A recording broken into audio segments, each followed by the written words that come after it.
Have a bit of a shindig in park. Ooh, okay. So we've kind of sent out.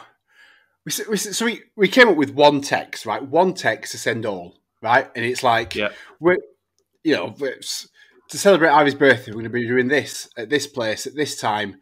Obviously, we're conscious of a group of sixes. We don't want to get arrested, etc., etc. Come when you want. We're having cake and prosecco. Standard text, but we sent it to everybody. Yeah. My mum came back going, "Oh, that's official, isn't it, Michael? What do you want me to do? Do you want me to ask us to do a video message for you? Grandma, Grandpa G, can you come to my first birthday party, please? Lad, what? This is just a generic text. Calm down, mother." Oh. So we've got that. Yeah, I know. It must be an old thing. I wasn't going to keep writing individual Uncle Lee and Auntie Katie, Grandma and Grandpa G. I wasn't going to be like, just here's a text, send.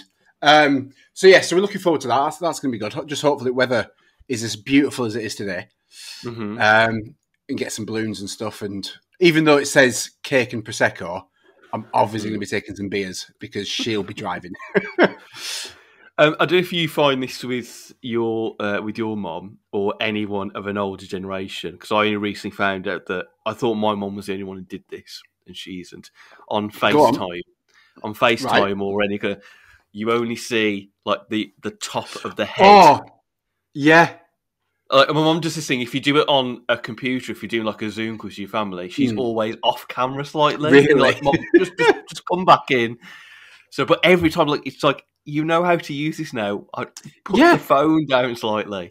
And it's not like you can't see yourself as well. There's a little bit of a window in the corner of your phone that you can see yourself. Every time, it's worse if your mum's in bed. If you FaceTime her and she's in bed, it's literally like, "Hiya, son, how are you?" "I don't know, Mum, I can't see you. Let's have a look." "Oh, sorry, is that better?" "No, it's not. I want to see your chin." The profile picture on mine and my sisters and like partners and what a group chat is a picture of my mom that like just above the eyes on like on a phone call. On that mothering bombshell, it's time for this week's ADQ. Sorry, Mum, if you're listening, sorry, Mum, but she won't be. It's fine, just in case she gets through it. It's time for this week's ADQ. It's a podcast where we try and debate the questions you never thought you needed answering. And joining myself this week, I thought we make a joint one this week, Michael. It's the No to the Super League. It's the No to the Super League. Yeah, but you say a joint one. I don't feel as special when you do a joint one. Okay. But go on. Go on. If you start with No to the Super League, I'm on board with that. Well, that was it. It's both the No to the Super League. But I will introduce you separately now, Michael. Anyway, you've ruined my thunder. I thought you'd like that as well. I thought you'd like that. No, I do like it. Like it's Mike's, a big fat no. Mike's here. Yeah, Mike is here. By the way, everybody. That's what we're trying to say. Wow, the football, Michael. What a 48 hours that has been. You, as a Liverpool fan. Have probably gone through quite a lot of emotions this week. Yeah, it's gone. I mean, there's been loads of emotions. It's just we could do easily a whole podcast on this because there was so many different factors of why I didn't agree with it and why they're doing it and whatever. But it was just like it's the game you and I grew up on, fell in love with. Was at a risk of just going like that. And I honestly, and I think I might have texted you about it, I was thinking if this goes like all the way, I might not support you anymore. Like, I don't want to be a part of this. I don't. And it's hard. Not me. Yeah. You just still support me. Yeah, yeah, of course. I'll set up my own football team, David. You know. But honestly, I just thought, should I swap allegiances? And that isn't a sentence or a thought I thought I'd ever like. Even if we were fighting relegation, we got crap, and we were in League Two or something like that, I would never jump ship. But this, it was just, if we'd left the Premier League and we stick to this European Super League and there was no Champions League or whatever, I was like, I'm going for Accrington Stanley. I think in some ways it's easy to say you would divorce your team, as it were, but I think you would support them no matter what, unless it came to something that was really extreme, like the Super League. So, for example, take Wimbledon, for example, when they moved to MK, that would have took a lot for some people, and obviously a lot of people did, to not then support what is now basically a completely different team. And luckily now, obviously Wimbledon do really well now. I think are they in League One now, Wimbledon? I think they've gone all the way back up the ranks. Wimbledon or MK Dons?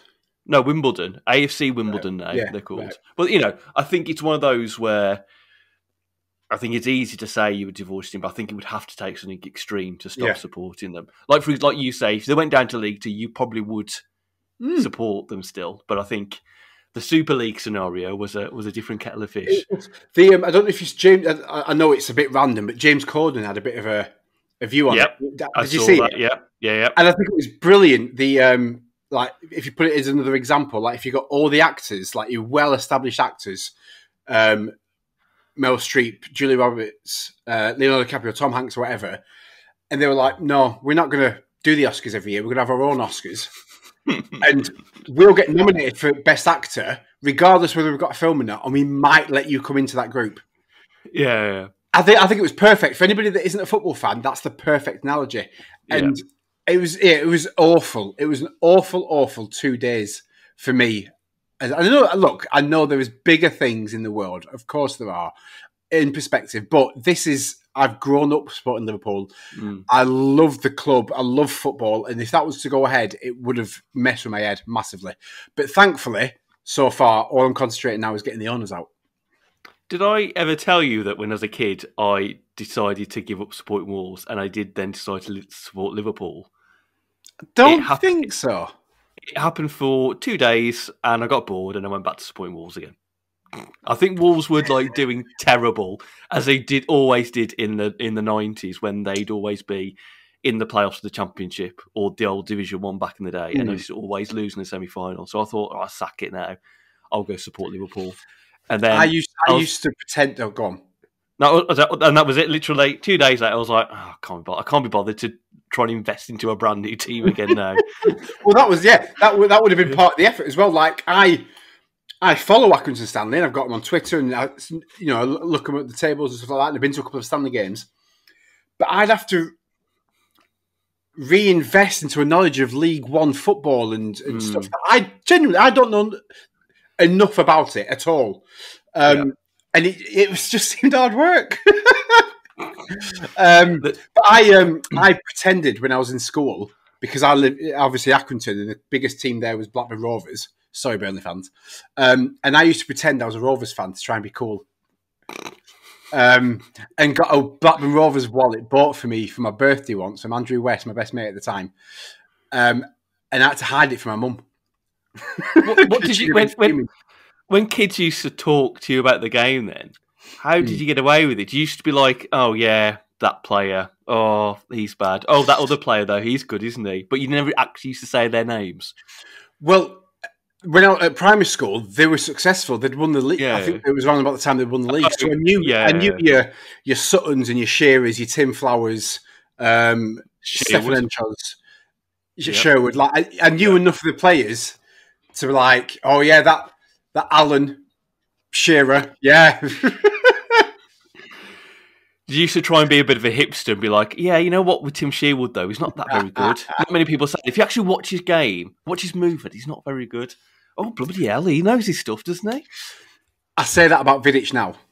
And Vidic wasn't a good defender. But anyway, look, people are listening to this going, "I didn't come here for extended football chat. It's questions. I want my daft questions, damn it." Right, we're going to do correspondence firstly. Over the last couple of weeks, Mike, any correspondence from previous questions? We've mainly about the eggs, about the Easter eggs. That was the main topic of the last podcast, so I'll accept that. So it doesn't appear, no one came and confirmed this, but it doesn't appear that anyone remembers your squeg. How dare they? No one commented on the gram, no one tweeted us. Maybe I don't remember, maybe I just got a regular egg and then tried to smush it into a square. And went, look, everyone, and then put it back in the fridge. Yeah, look, everyone, it's a new thing. But the second of the Tobiases did tweet us and say it looks like a device from the MCU villain that you'd hunt down. Yeah, I appreciated that reference. And I've got some news. I don't know if you remember when you were talking about how your mum had stolen some eggs, and I was like, my mum didn't do that. I was a fat kid. I remember counting the 7 eggs or whatever. Yeah. I texted after we recorded this, and I was like, Mum, did you ever steal eggs from me as a kid? She was like, me, Michael? Your mother? No. It's like, you did, didn't you?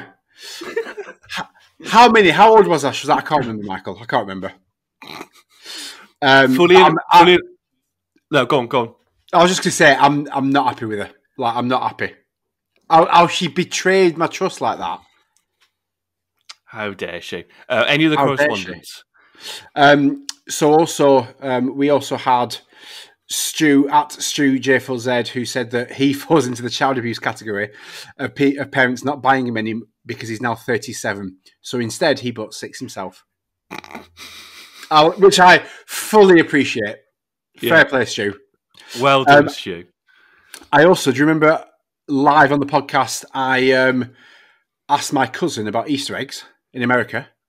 Yes, because I said I'd heard that they don't exist in America. Yeah. So, and she's English, so she's living in England, in America. Yeah. She texts back saying, "Nope, I drive an hour away to an English store to buy some each year. Chocolate Easter bunnies and the main thing in baskets." What? Yeah. But I love the commitment that she is willing to drive an hour away to get those Easter eggs for her kids. Love the commitment. Because I know, especially in like major cities, they do have like specialist shops which are filled with the things you can buy from England. I mean, I'd be there if I was living in like America and I knew that was like I'd be her. I'd be driving an hour to get all the stuff I needed. But I bet you they're like extortionate prices though, because the American stuff over here is a rip-off. Yeah, it's like £3.50 for a can of root beer. No thanks. Yeah. Didn't they have like a secret, like if you say to the cashier a secret word, they'll show you the secret stock that they don't put out. The real mint English stuff, like, oh, what have you got this week? Well, I've got some club biscuits here. Don't stop these very much. We've got Yorkshire tea bags. Oh. That's another question for another week, actually, I think. What would be the elite level for English people in America? Write it down, David. Write it down. I'll put it on my list. I'll put it on my database. Okay. Was that correspondence this week or anything else? I just wanted to give a final shout out to Atlee Hasdell. So we retweeted a question. Do you throw your socks away if there's a hole in them? Mm-hmm. And he gave the best, most correct answer possible in reply to this question. So we retweeted, do you throw your socks away if there's a hole in them? And he replied with, the correct answer to this is obviously no. And then you actually throw them away when your partner asks you why you still have them. It's a genius reply. And that is exactly what happens. I can wear socks with a hole in for weeks, as long as it's not covering my toe. Even then I might fold it over. But I can wear socks for weeks, and then she'll look at me and go, is that another hole in your socks? Bin and Mike. Right, okay. There's also like a begrudgingly, okay. Yeah, yeah. Really? And if she pulls you for the second time, then that's it. Game's over. You've got to chuck it. Okay, thanks for your correspondence, everybody. Mike, just a reminder, as every single week, if people want to give us their answers to the questions we propose on here, how can they get in touch? They can get in touch via our socials. So we have Instagram and Twitter at A Daft Question. Send us a tweet, a DM, comment on a picture. We have an email address, adaftquestion@gmail.com. And we also have the YouTubes. Search A Daft Question and pop a little comment on a video. Lovely also, stuff. Can we promote, because we haven't recently, they've backtracked a bit. Where are these 5-star reviews on iTunes for us? I mean, people are taking advantage. Yeah, people are taking advantage of us. They're listening to the show, they're obviously enjoying, and they're not popping those stars on. Not giving us anything back, and it needs to change. I don't even think... Have we had one this year? I don't even think we've had one this year, David. I think we've had one. I checked the other day, and it went up by 1 from the original count, from the last count I saw. Oh. So I think we're on 27 now, I think. I haven't seen that one. Let's try and get to the magic 50. Actually, let's try and get to 30. That's I was going to say 30 is a bit more realistic. We're practically halfway to the 50, and you're like, no, we're not stopping there. We want double, people, double.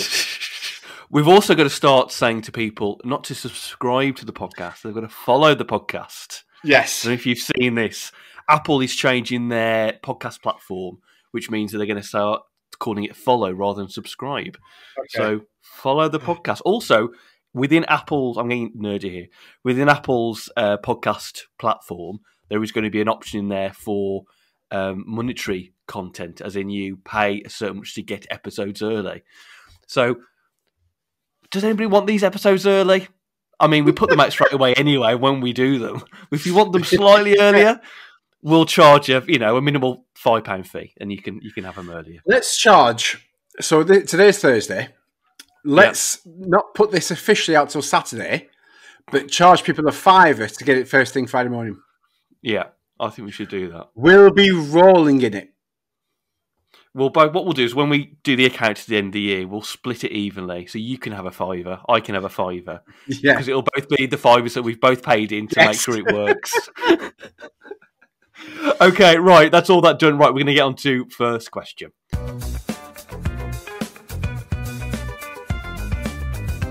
Toy Story, Michael. What a classic film. Love it. It's about toys who, when you don't look, come to life and they go on all these adventures. And you sometimes probably wonder, do toys do that when you're a kid, when you don't look? And there was one film that actually did that, which was, do you remember Small Soldiers? No. Oh, find Small Soldiers. It's basically the same concept. Toys come to life, but the army toys, who turn out to be the evil toys, basically try and blow up a house with people in it. I do. Yes. Yeah. Now I've seen the pictures. I don't know if I watched it properly, but yes, I do. I do remember of it. It's proper. I mean, the toys properly go for it. It is properly Toy Story if gone evil. It's a great film, by the way. This was after Toy Story, wasn't it? Yeah, it would have been after Toy Story. But anyway, yeah, Toy Story, a great film. But one question we wanted to answer on this podcast this week is about good old Buzz Lightyear. Now, if you remember in Toy Story 1, especially for the majority of the film, Buzz Lightyear does not think he is a toy, and there's some fun sketches with Woody trying to convince him he's a toy. But the question I want to ask Michael is, if Buzz Lightyear does not think he is a toy, why is it that when people come to the room, he drops dead as if he is a toy? I don't really know. The only thing I can think of is that because he's obviously he's in this environment where he's on a mission. He's on a secret, he's maybe not secret mission, but he's on this mission for whatever, checking out different planets and stuff like that. And maybe within the mission, he can't allow other people to believe that he's on this mission. So it's a secret mission. And then if he sees any life, he falls on the floor dead.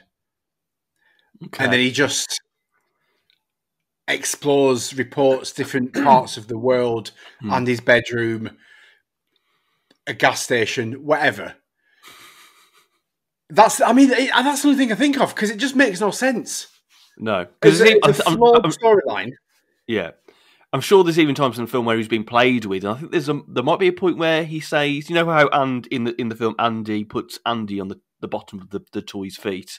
Yep. I'm sure he even says, in character, as in before he realises he is a toy, that Andy has kind of put his initials on his feet. And I'm thinking, I don't know, there's a slight... I bet you there's an actual obvious answer in the film that I've just never seen. But it always doesn't make sense. Which is unusual for Disney. Mm-hmm. Disney are usually quite solid on their storylines and Easter eggs. Disney do some great Easter eggs. Yeah. It reminded me with this question because I've watched all 4 Toy Story films recently because I've got Mary into watching them all, which has been really good to watch because Mary is very much the Michael Owen when it comes to films, that she hates watching films. Okay, then. Really? You can't watch a film with you. Can't put some new one. It has to be. But if she watches a film at school, perfectly acceptable. Right, you can then can't watch that film at home. Or school have got that film, but we haven't got that film. And you're like, we have got it, Mary, in the telly. Let's put it on. No, you haven't got it. Only the teacher's got it.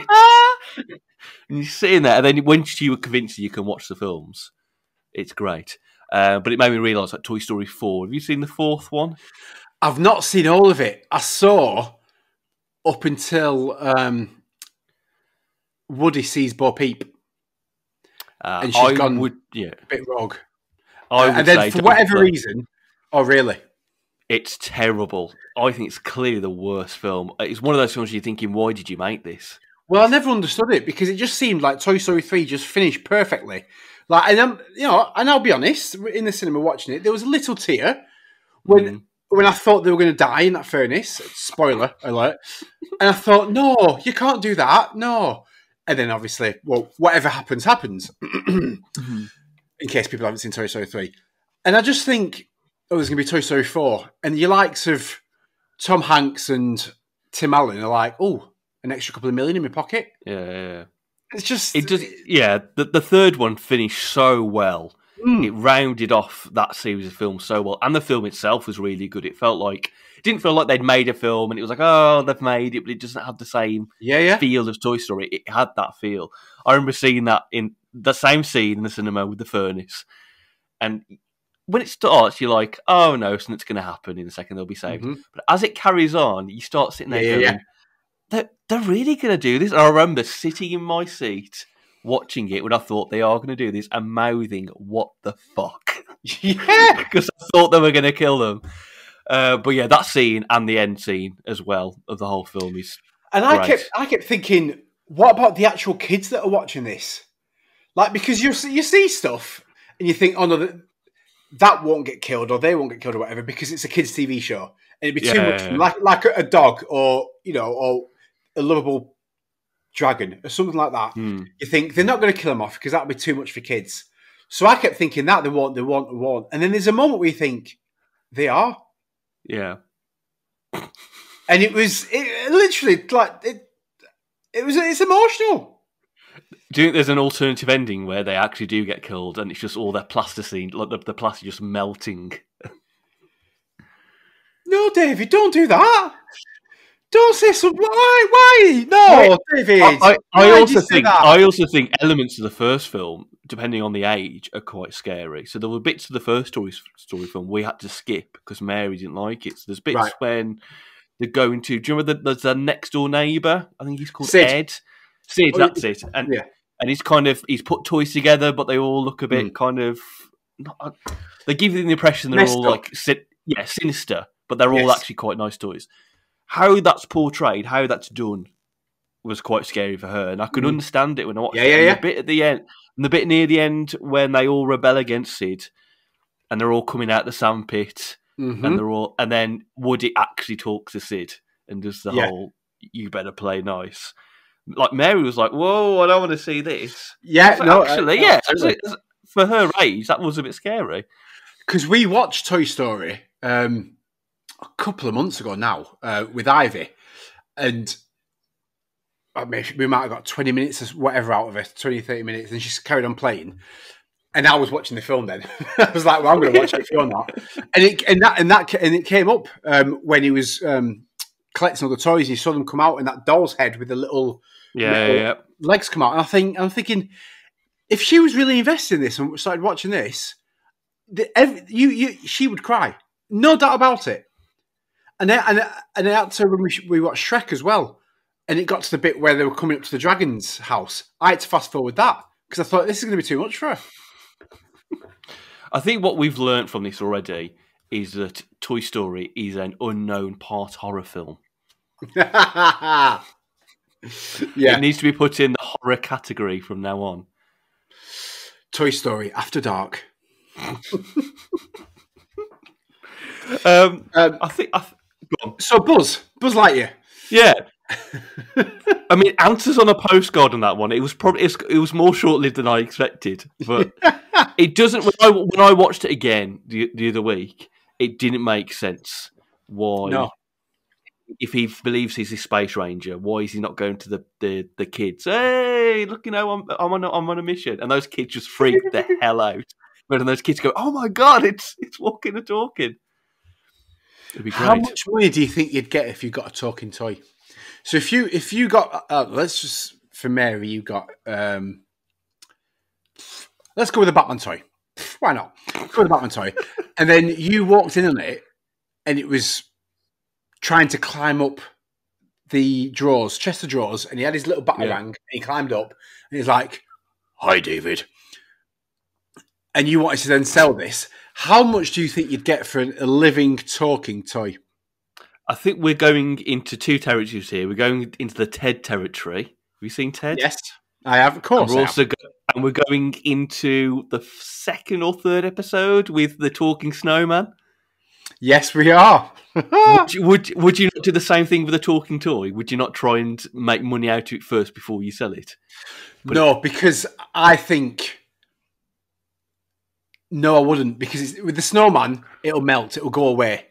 So you've got to capitalise. Let's just 2 days, 3 days tops.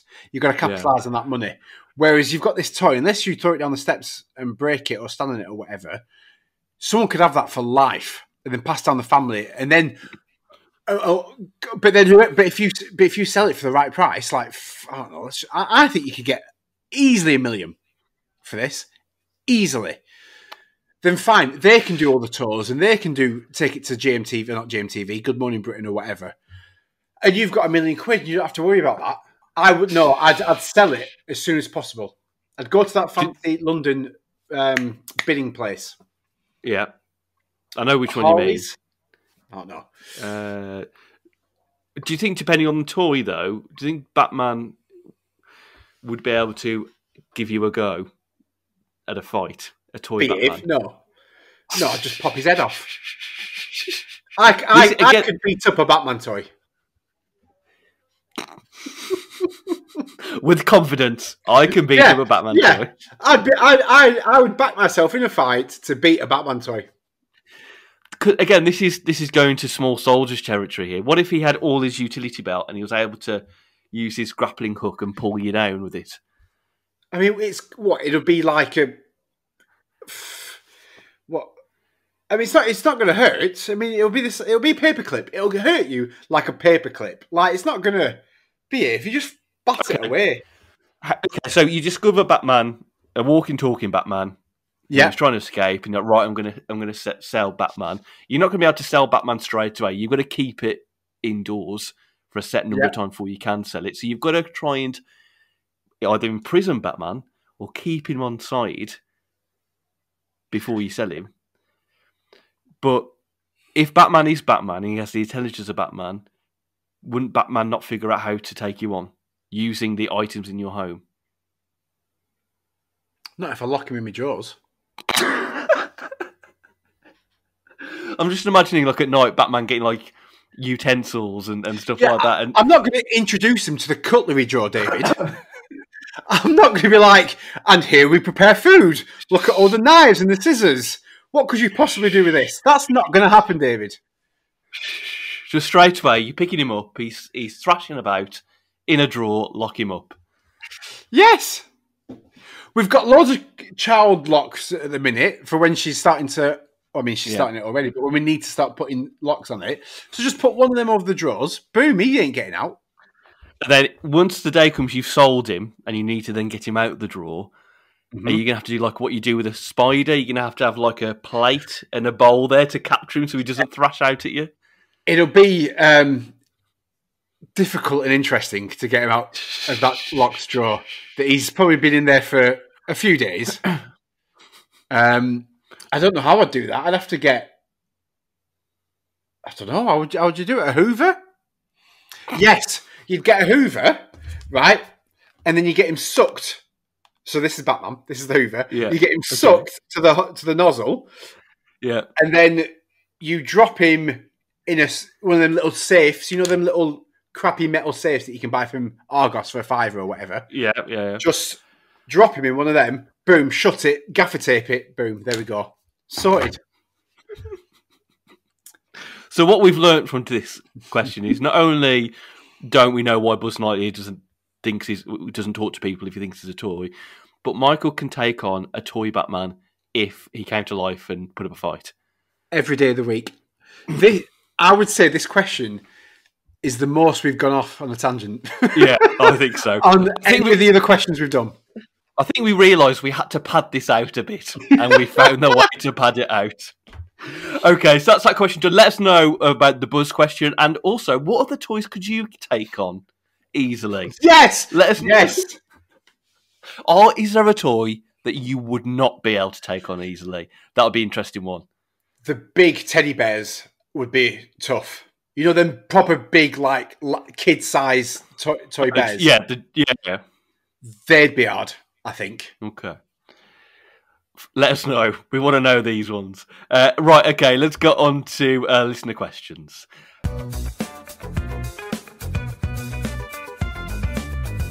Listener question time, everybody. You send us your questions, we'll answer them, and we also want to know your answers to other people's listener questions you hear via the usual channels as usual. Michael, you've got listener questions this week, and I believe we've got some this time. We have some, David. We have some very good questions.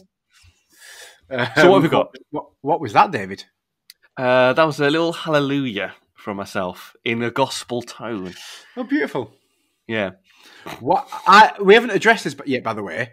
Yes. The man bun, no more. No, well, when it came to the hairdressers being open, I just went to the barber, so I was like, yep, it's got to go. And it was quite sad, actually, watching these massive locks of hair falling onto my lap. And then when I looked at myself in the mirror...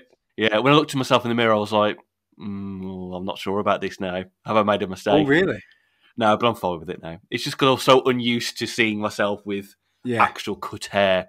But yeah, the dream has gone. Maybe the dream will come back again. You never know. I think I do. I don't think you're going to... I'm going to keep the majority of my length on top. I'm going to go for a longer at the top and short at the sides and back, I think. Okay. I like it. Very good. Good. Questions. Yeah. David, we have a question on Twitter from @blindinglight. Okay. He's asked, at what age, if any, does it become no longer acceptable to wear clothing with writing on? Okay, so are we talking about even if it's a T-shirt that's got some kind of design on it? Like graphic T-shirts. Like I imagine, like if you have like a Nike, a Levi, Adidas, or whatever, fine. But it's when back in the day when you used to have those brightly coloured T-shirts with Ibiza written across it. Yeah, or like the novelty Primark T-shirts they used to do. Yes, I imagine that's where he was going with that. I think it's we're excluding football T-shirts out of this. Well, I hope so. So I think general T-shirts with any kind of design on, I think it kind of depends on you, though, because sometimes you can get nice T-shirts that might have some kind of design in it that are okay. But otherwise, Michael's giving me the face of, don't go down that road, Dave. I think you've got to start in your 30s, surely, at some point. With that late? I don't think I ever had any issue in my late 20s wearing a T-shirt that had some kind of design on it that wasn't cheesy on there. See, I'd have said early 20s and then move on. But I think it's a general. But I think there's a sense of generational, but also what clothing does. I think it's become more in fashion in the last 3 or 4 years to wear plain t-shirts because of what was out there. I think that's been for as you get older. I think that's always been a thing. I don't think. Yes, I like a plain t-shirt with some dark jeans or whatever, and I think that's quite that's fashionable in its own if you do it right. But when I was early 20s, I wouldn't have dreamed really of wearing a black t-shirt, grey t-shirt, whatever. I'd have wanted some sort of design all over. But as you grow up, I think you realise that that's a more conventional, don't look at me as obvious fashion statement. If I'm making sense at all. But I think from early 20s to mid 20s, I was like, no, I'm plain t-shirts, plain shirts for me. How about if Ivy buys you at her current age a t-shirt that's one of those, like, the Dad Rocks t-shirts that says Dad Rocks or something like that? Would you wear it though, Mike, in public? I don't can't count around the house. I don't know if I do it in public. Because maybe if it was a birthday present, and we were going out for the day, then I probably would because I'm not that much of a bastard. But if you were driving somewhere and you could wear a coat over it, that's fine. Acceptable. Yeah, and it would very quickly become a house t-shirt. Yeah. But I couldn't go to shops or something like that with a Dad Rocks t-shirt on. Okay, late 20s, 30s, somewhere in the middle of I'm saying that, but I've got an uncle, and he's in his 50s, mid-50s maybe, but he will quite happily wear a t-shirt with a massive, huge Hugo Boss written right across it, basically to be like, look at me, I've got money. That's how he is. That's who he is. He's got a big. He lives on his own. Right. Sometimes he has his sons over because he and his partner are split up, and sometimes have his boys over. But he lives in a house like 4 or 5 bedrooms. He's got 3 sons, and he practically lives on his own. You don't need it. That's a waste. But it's more. Look at me, I've got money. Same with his cars. But his t-shirts, he wears some god-awful t-shirts. And you mentioned it to him, he's like, yeah, but it's Hugo Boss. It's Hugo Boss. I don't give a shit. It could be from Aldi. I'm not bothered. They've got clothing. Have you seen? They've got a clothing range out. Aldi. Have you seen that? Have they? I haven't seen that. Yeah. They're bringing a spring-summer collection out. Ooh. Get myself down to Aldi. Come on. Yeah. Of some hoodies, some socks or whatever, and they've got like a hoodie with a multicoloured Aldi logo across the front. And socks that say Aldi, and underwear and boxes around the waistband and the top of the socks. They've got Aldi written across it. Okay, I need to go check those out. I wouldn't mind. I'd wear an Aldi hoodie. Okay, what other questions have we got, Mike? So the next one is from @SJ_gold1E. Okay, he asks us on the Twitters. You've been invited to a fancy dress party where prizes are won and you and the lads decide you're going as the village people. Which one are you choosing to be? I mean, the bit in that question about prizes to be won wasn't needed, was it? Was it very much... If you're going to go as village people, which one would you be? I think I would go as the... Oh, I don't know. I was going to say the... no, he can't go as that one. Which one? Isn't one of them technically racist now? One of those lineups. Really? If you Google the Village People lineup, isn't there one that's dressed as like an Indian chief? There is, actually. There is. Now, isn't that now... Aren't you putting that in the racist category? Probably. Yeah. So, the build-up... Okay, so So the village people bar the Indian chief. Yeah. I'm going as the builder. Oh, there is a builder. Is there? Oh, yeah, he's a bit of a builder. Really? It's like a workman, I think. Yeah. Who else is in the village people? I don't know. I don't remember the lineup. So we've got a cowboy. Yeah. The workman. Police officer. A leather-clad motorcyclist. I think. And someone from the army, it would seem. Can I guess yours? Absolutely, I think I can guess yours. Here we go. Go for it. I think you would go for the motorcyclist. No, David, no. Oh, I thought that was you all over. I thought. I'll be honest. The bare chest and stomach with my Persian rug hanging out isn't what I'm really going for in life. So who would you go for? Although I do like the fact that I could pretend to have like a proper good tash. Yeah.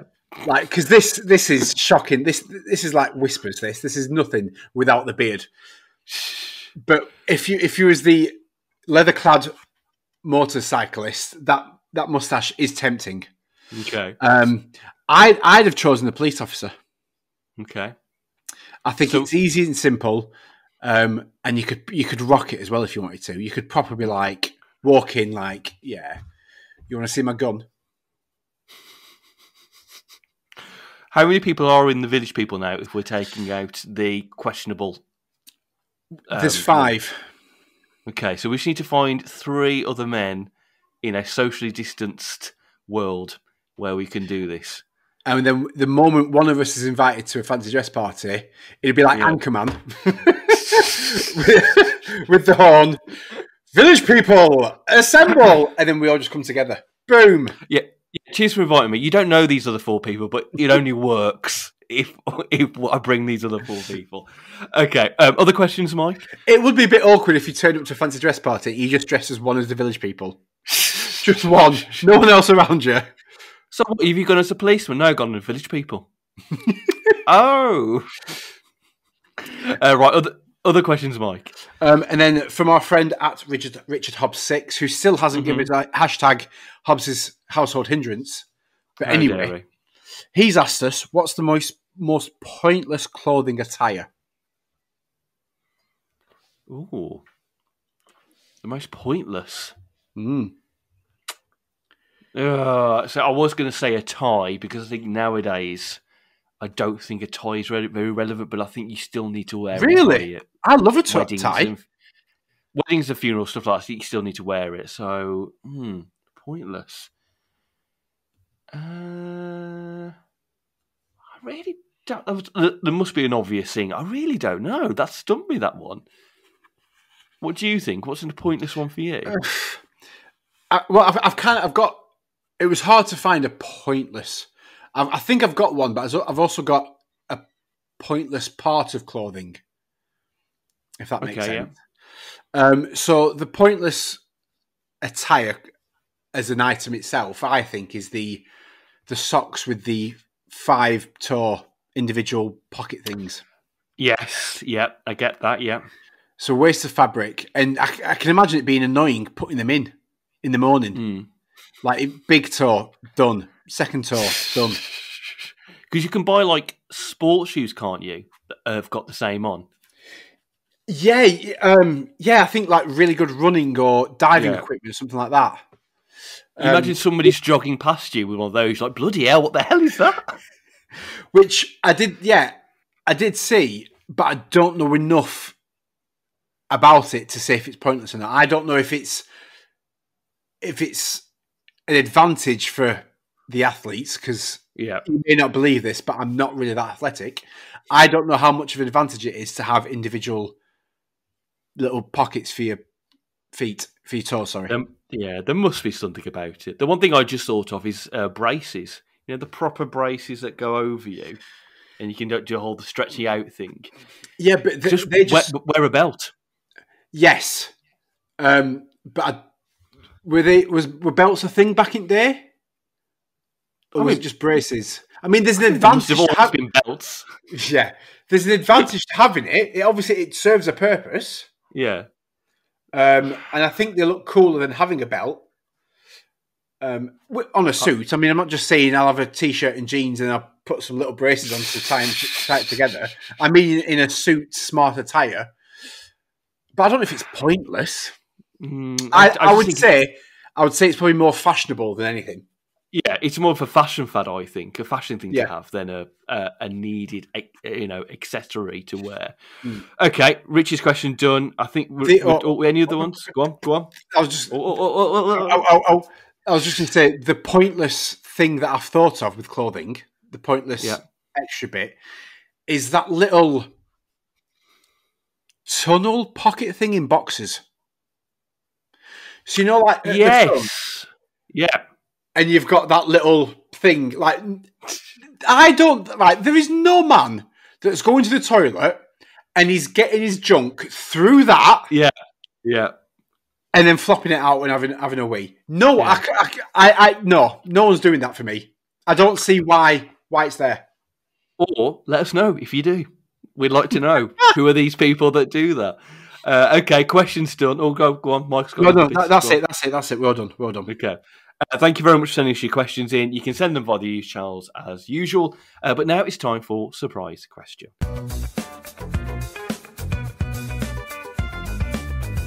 Surprise question. It's the part of the podcast where Michael and I will ask each other a question off the cuff, no pre-planning whatsoever. I believe it's my turn this week.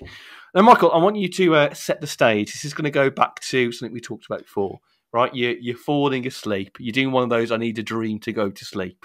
Right, things, right? Okay. Fall asleep. Michael, it's WrestleMania. It's the headline. You're in the match. You can be The Rock, or you can be you. You're a great wrestler, right? You're taking on, I don't know, let's say Triple H. To sold out crowd, Michael, all of that stuff, right? So you get down to the ring to face your opponent, okay?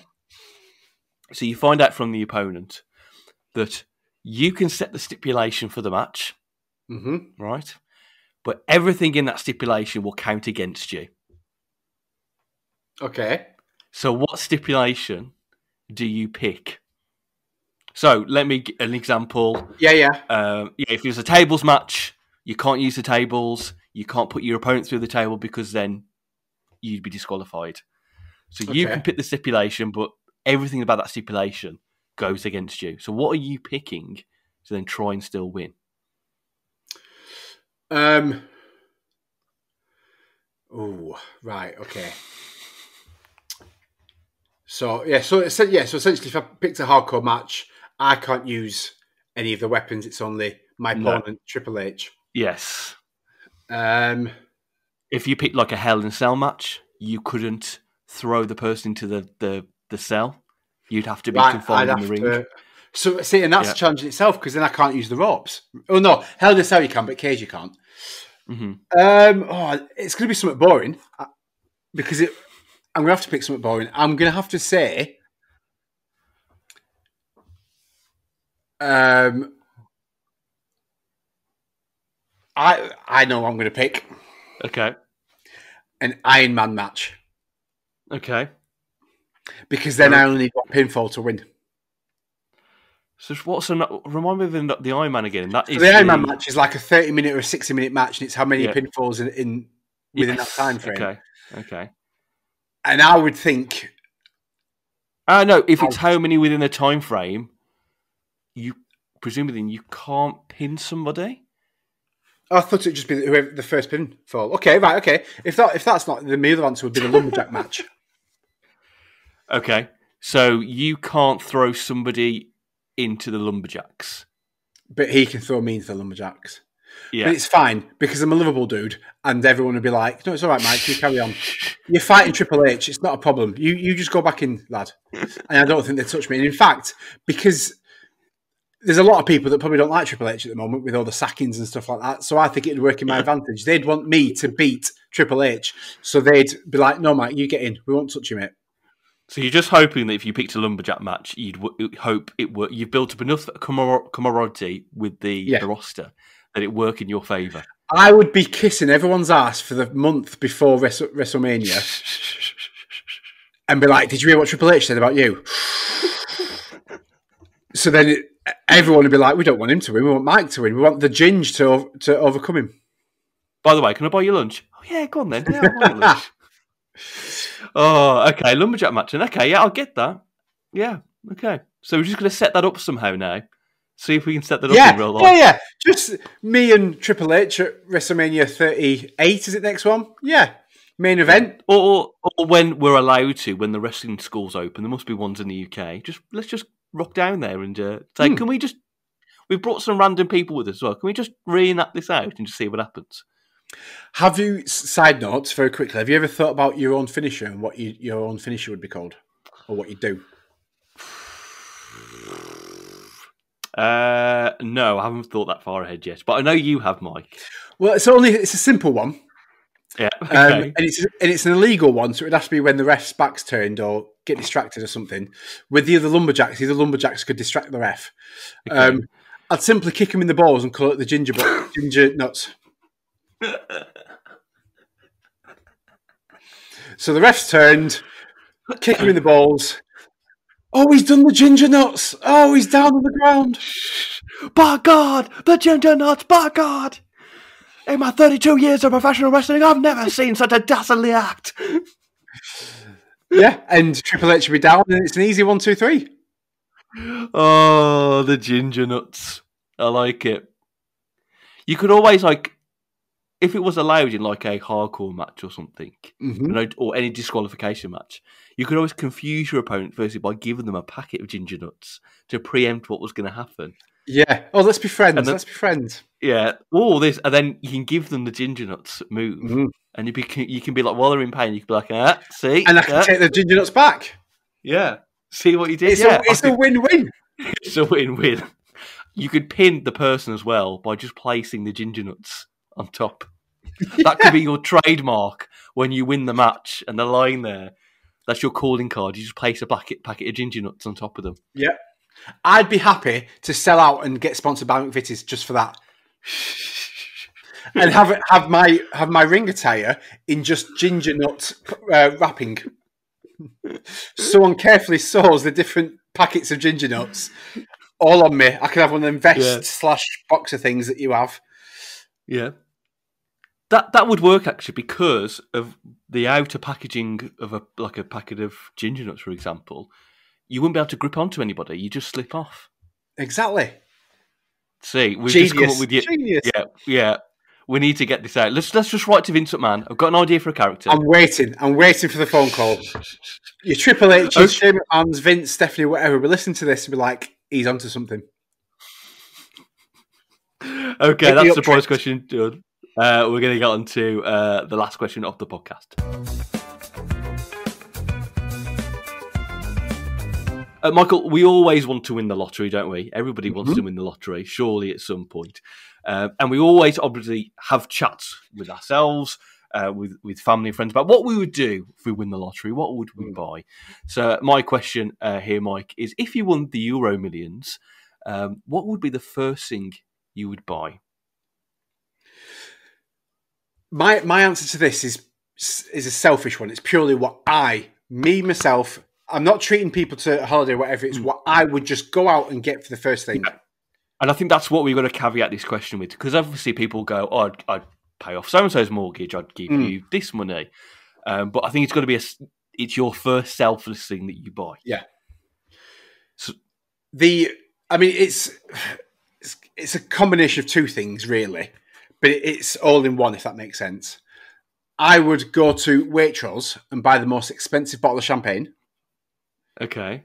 Right, the most expensive one. It could be because I'm guessing Waitrose, it's easier to buy than a specialist champagne. Yeah. I'll go to Waitrose because they're posh. Get the most expensive bottle of champagne, and then I go to Burger King and get a triple bacon cheeseburger, XL, large, super large, maybe two of them. We'll have to see how I feel depending on the time of the day. And I'd just come back and I'd eat it and drink it down and drink it with champagne while I think about what I'm going to do next. Okay, so like an introductory celebration, firstly. Yeah. So I would be like, I'm going to get pissed on champagne and get fat on Burger King. That'll be what I do first. And then I can write down In fact, that's how I'd come home and celebrate to Lucy. Be like, look what I've got. Why are you doing that? Why are you doing that? Babe, I've won the lottery. And that's the first thing you bought? Yeah. And then you can just sit back and think about what we're going to do next. And then the most obvious answer, I think, would be, right, let's go on holiday somewhere and then just think about this. Yeah. And just like we just buy clothes while we're there and whatever. Let's just go. I'd probably look at private jets, maybe, depending on if it's one of the big 150 million euro lotteries. Private jets, whatever, blah, blah, blah, and just think that let's go tomorrow. But the very, very first thing I'd get is champagne, Burger King, and then celebrate. See, I was going to be generic and say I'll just go buy like a really fancy, like, the proper fancy sports car, like a Bugatti Veyron or a Lamborghini, something like that. But I'd also be conscious. I'd be in this car and I'd probably drive at 2 miles an hour everywhere because I'd be like, don't scratch. I just brought this car. Don't scratch it. That's what I would say. When people say when they win the lottery, I'd give money to so-and-so or pay off your mortgage, stuff like that. Apparently, you can't do that. So I heard a while ago that for tax reasons, you can't give away just, freely up to a certain amount of money. So I think it's a bit of a money myth. Or money in general? Technically, if it's lottery money, it goes in your bank account. It's therefore your money. So you can't just give away that money freely for tax reasons. Apparently, it is a bit of a myth. You can't just say let's say you won it down like 100 million on the Euromillions. You can't just say to all your family and friends, I'm paying off all your mortgages. There's some rules in place that apparently stops you from doing that. Oh, well, what a shame. Sorry, guys. Legally, family, I'm not allowed to pay off your mortgages and your debts. Sorry about that. Yeah, I'll treat you Centre Parks. Yeah, let me just wipe these tears with my £50 notes. I didn't know that. I'd have to look into that. Yeah. Apparently that's the case. Someone can tell me otherwise, but that's what I've heard. So, right. But sorry, guys. It's all for myself. I'm having this money. That's a very good excuse when I do win a lottery. What stupid things would you do with it if you had all this money? For example, I would probably just hire Dave Benson-Phillips just to go up and scare people with his "Hey" catchphrase. I think it'd be quite fun. I mean, it'd be fun for like maybe half a day, and afterwards you'd get bored. I've often thought, like, we're talking big money. Obviously, we'd get a new house, I'd have thought. But I'd always like to have like a secret room. So, like, you'd have like a bookshelf. Yeah. Right? And then you just pull one book and it opens up into like, your man cave. But what I'd do, it depends, like, I mean, A, depending on how much money I've got, and B, let's be honest, if Lucy allows it, I would get, the Batman TV series where they had that bust and they'd flick it open, press the button, the bookshelf would move, and then you go down the pole to the man cave, my bat cave. In an ideal world, that'd be the stupidest yet hilarious thing I'd buy. And would you build something with there as well, where you had all your expensive cars, but they'd come like when you drive it out of there, it goes through the garden, like there's something flips in the garden, you drive out. That's what I'd be looking for in a new house. I'd be looking for like a back. It'd be on like some sort of little hill type thing, but then I'd build underneath it. So then you go off and you go on a bit of a dirt track. I could just imagine you and Lucy like going property searching all these really expensive mansions. Having a look around with the estate agent, going, "Has it got a secret room? No, oh, shame. That was a deal breaker. That was there. Cheers anyway. Thanks." What are my options for having a bat cave down in the cellar? What are you giving me here? Is there enough room to expand? Oh, I don't know if the neighbours are like that. Right, okay. Let's move on to House B then, shall we? That'd be awesome. You'd have to have you couldn't just buy a house. You'd have to buy a massive plot of land, wouldn't you, just to make that feasible? Yeah, but you would. But I'm not that creative to just. I mean, you'd probably have to hire someone, but I wouldn't be like, right, I want the kitchen there, bedroom there, stairs down to the back cave. I just love it that you perhaps thought you could just build all that yourself. You have to hire someone for it. I could give it a go. I'll give it a go. Give me a couple of days. I could do it, but I meant an architect. I'd have to hire an architect. Surely there is some kind of millionaire, billionaire, trillionaire that is nerdy enough that they've done something like that and we've just not seen it. Oh, I'm sure there is. Yeah, there must be. There must be someone that's got... I'm playing with Lucy's nail things here. I don't know why. There must be someone who's got some sort of like secret room. Yeah. Maybe not a bat cave, but like, yeah, you pull a book and then you see it move and you walk into your own little den. Yeah. It's funny, you see it in the movies, but I wonder if life, that just isn't a real thing. And it's just more that... Is it? Is it feasible? Can it, in real life, is it such a thing? It must be feasible, surely. Like you said, you'd have to get an architect in. You'd have to spend a lot of money on it to maintain all the joints and the electronics that go into doing all those sliding door things. It must exist. What was your first thing? Did we settle on the car? Yeah, so they'll get some kind of Bugatti Veyron, Lamborghini. So the very first thing, so you're at home. It's a selfish thing, yeah. You wake up in the morning, you're like, shit the bed. You've won this money. The very first thing you'd do is you'd go out and buy a car. Yeah, that, and I'd probably go to a McDonald's and just say I want to buy everything. I want to everything you've got cooked now. Let me buy it. Everything you got frozen, cook it up for the rest of the day. I'll buy all that. Let me have that moment where you can run a McDonald's dry for the day. But what would you be? I'd just give the food away then. After, I think you just give it away then. People who turned up, you do the charitable thing and find people in need or homeless people who needed feeding and give that food away. Here's a Big Mac that was cooked 2 hours ago. Here you go. Well, I think I think you've got so much money. Why not just do that? Why not just? Oh, of course, yeah. I'd definitely do charitable things. Would you go public with it? No, I don't understand why people do that. There must be a reason why people do it, and you're just not making yourself any favours by doing that. Have you thought about what your backstory would be to tell people why you've suddenly got this money, but you're not actually going to tell them that you've won the lottery because you don't want to give them anything? I've not thought that far ahead, and now I'm worried that I need to think of. I'm now worried that I need to think of that backstory just in case. I think it's a very handy thing to have in your locker to have a backstory in case you did win 100 million, but you obviously don't want to tell loads of people. You tell your close family and friends, of course. Yeah. But the wider people, like I don't know, John that you see sometimes in the pub. Like you need a reason to be like suddenly why you're living in this house, you've got this car, whatever. Yeah. So what was your backstory then? Have you I don't know if I'm going to say it in case I ever win the lottery. Okay. In case I steal it or other people steal it. If I say it on here and then in a year or so I win the lottery and I say, oh yeah, it's because of X, Y, Z, then they're going to know. They'll know I'm telling bullshit. I can imagine you turning up to a pub and you meet your mate John, let's say, and John goes, bloody hell, Mike, when was the last time you were made of gold? What's going on here? I got this gold fibered into my skin. I'm literally gold. Yeah. Don't put me out in the rain because I will rust. Yes. So we're saying Euromillions then. If you want it, the first selfish thing you do would either be buy lots of BKs and the most expensive bottle of champagne and plan what you're going to do, or buy a fancy car, or hire Dave Benson-Phillips out, or buy him. I could probably buy him now, couldn't I? And get him to do his comical catchphrase forever. I'd let Lucy have a glass of champagne, though. I just let her have a glass. That's yours. This is mine.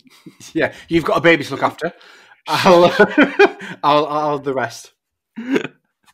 Oh, okay. Well, that's it for this week's episode. Thank you very much, everybody, for listening. Let us know your answers to the questions we've talked about. We really want to hear them for next week's correspondence. Mike, if people are listening going, these are all completely wrong answers, I've got my own version, it's the greatest answer, I'm going to tell you right, how do they get in touch?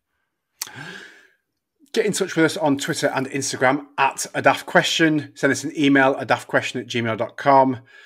Find us on YouTube, search A Daft Question. Pop a comment on one of our videos. And while you're there, subscribe to us as well. Why not? Subscribe to our channel. Follow. No, YouTube is subscribed still. Oh yeah, it is still but YouTube, subscribe, and then the Apple shit side of things, follow and give us 5 stars if you've liked. And give us 5 stars. Yeah. And for our own vanity's sake, we just want to, of course, want to see it. Yeah, that's all for this week. For this episode, it's bye from Mike, and it's bye from David. It's bye from me. See you next time.